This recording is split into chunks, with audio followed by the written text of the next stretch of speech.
and I made decent grades. And at that time, you didn't have to score specific. You didn't have to get a specific score on an ACT or SAT. You just had to take it, and then you're off to school. Had a shoebox full of scholarship offers for track and football, and stepped on campus and realized I was reading at about a sixth grade level. And I knew my reading skills were poor. I didn't know they were that poor.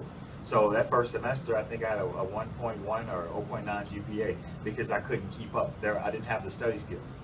And just simple note taking that sufficed in high school wouldn't even get me close to decent grades in college. Do you view that most of the students that we have in college now arrive on college campus the way you arrive? A majority of them, yes, unfortunately. In historical black colleges at this time, they're instituting remedial reading classes for a lot of freshmen who get there and do not read on level, on pace. Comprehensions is just not close. So they know without that, they can't be successful. So instead of having them struggle for a year or two and then fail or wash out, they're saying, I tell you what, let's get your reading comprehension up.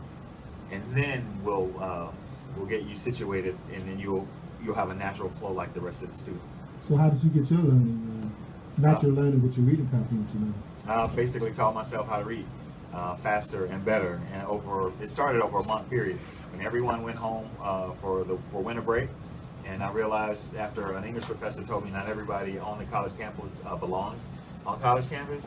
Of course, I was angry. I was more upset with myself because I always knew I was a poor reader, and I knew I couldn't keep up. And it was embarrassing to read aloud. Sometimes I would get newspaper articles with me for some athletic competition that I won, and I couldn't read half the words. Or it would take me so long to stumble through an article, you'd never catch me reading aloud. So when I got there and realized I had a problem, my track coach said, hey, you're going to lose your scholarship if you don't pick this up.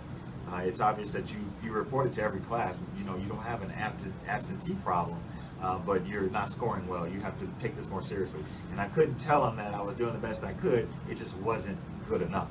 So for about a solid month, I stayed in the dorms when everyone else went home and read books for the first time in my life.